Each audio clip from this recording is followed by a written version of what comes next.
Okay friends, तो finally लंबे समय के बाद गवर्नमेंट ने एक मिडिल क्लास फैमिली को एक छोटा सा तोहफा दिया है। क्योंकि इस देश में 90% पॉपुलेशन ऐसी है जिनकी इनकम 12 लाख से कम है और उनको एक छोटी सी इनकम पे भी टैक्स पे करना पड़ रहा था। तो अभी 12 लाख तक के टैक्स में आपको 0% टैक्स पे करना पड़ेगा गवर्नमेंट को। तो आपको 12 लाख तक के इनकम में गवर्नमेंट को 0% टैक्स पे करना पड़ेगा। अब ये कैसे है? तो इसमें आपको 75% जो स्टैंडर्ड डिडक्शन होते हैं, इसको अगर आप इंक्लूड कर दोगे, देन यू हैव टू पे 0% टैक्स टू द गवर्नमेंट। और 12 से 16 लाख तक के टैक्स में आपको 15% देना पड़ेगा। 16 टू 20 लाख के टैक्स में आपको 20% देना पड़ेगा। 20 टू 24 लाख के टैक्स में 25% एंड अप टू 24, मतलब 24 लाख से ऊपर की आपकी इनकम है, देन यू हैव टू पे 30% ऑफ टैक्स। बट ये जो जितने भी इम्प्लीमेंटेशन हो रहे हैं, ये सारे न्यू टैक्स रिजिम के अंदर हो रहे हैं। ओल्ड टैक्स रिजिम में there is no nothing changes, आपको कोई भी बेनिफिट नहीं मिलेगा। जो पहले थी अराउंड आपको 10 लाख से ऊपर की इनकम पे 30% यू हैव टू पे, तो सेम कंटिन्यू करना पड़ेगा। तो गवर्नमेंट को यहाँ भी एक पॉइंट पे सोचना था कि गवर्नमेंट ओल्ड टैक्स स्लैब में भी कुछ तो सहूलियत देते इस देश के लोगों को। क्योंकि जिनके पास होम लोन है वो होम लोन दिखाया करते थे ओल्ड टैक्स रिजिम में, एंड उनको थोड़ी सी टैक्स में बेनिफिट मिला करती थी। बट न्यू टैक्स में ऐसा कुछ भी नहीं है। बट जो भी है, अच्छा सा स्टेप है और इससे बहुत सारे लोगों को बेनिफिट होने वाला है इस देश में।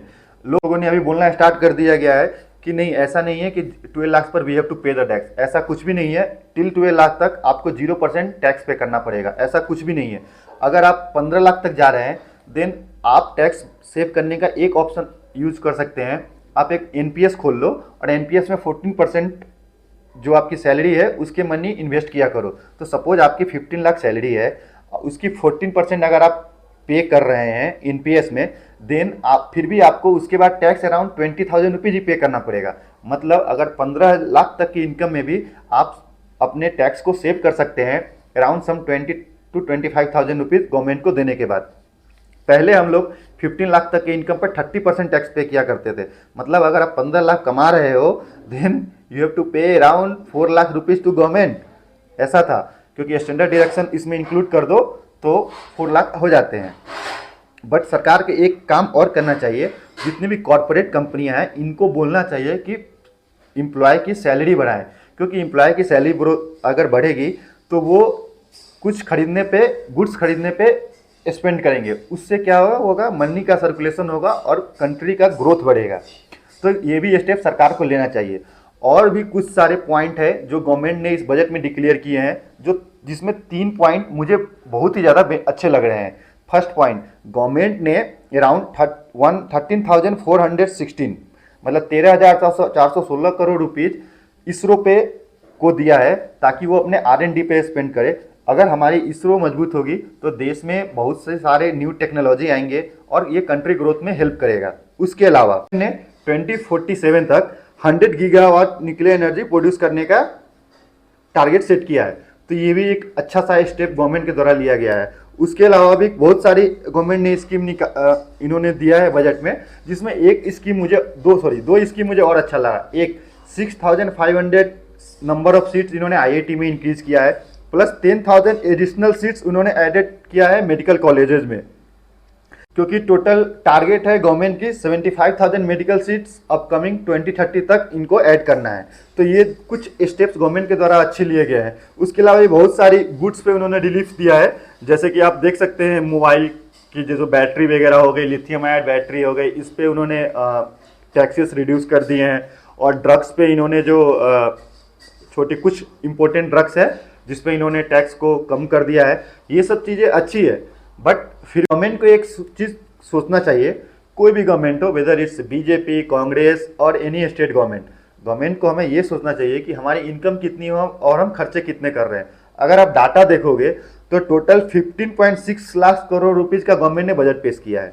बट हमारे कंट्री में जो टोटल इनकम है, ये इन जॉब वाले से हो, इंपोर्ट से हो, एक्सपोर्ट से हो, इन सारी चीज़ों को मिलाकर हमारी इनकम है ओनली 34.96 लाख करोड़ रुपीज़।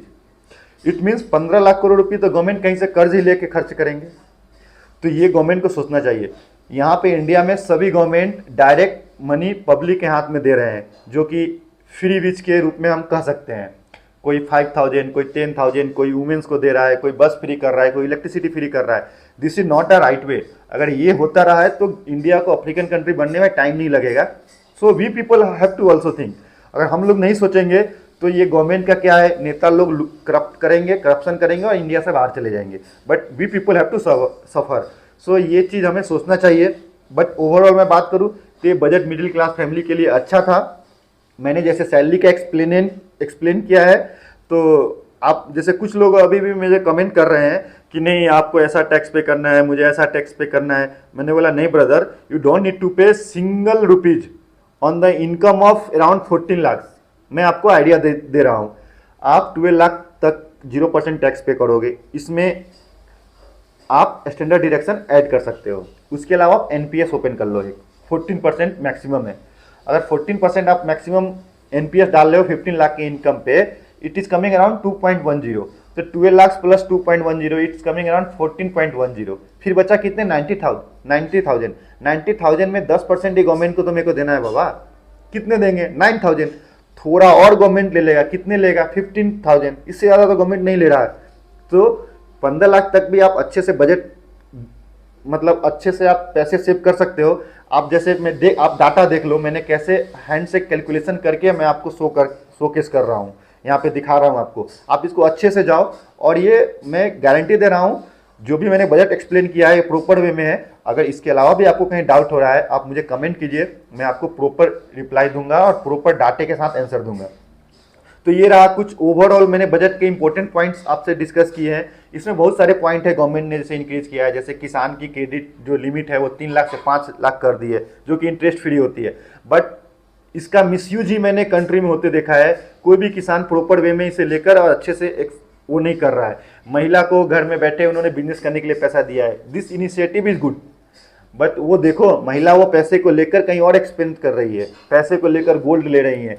तो इससे क्या होगा ना, मार्केट में पैसे आएंगे और पैसे कहीं पे चले जाएंगे।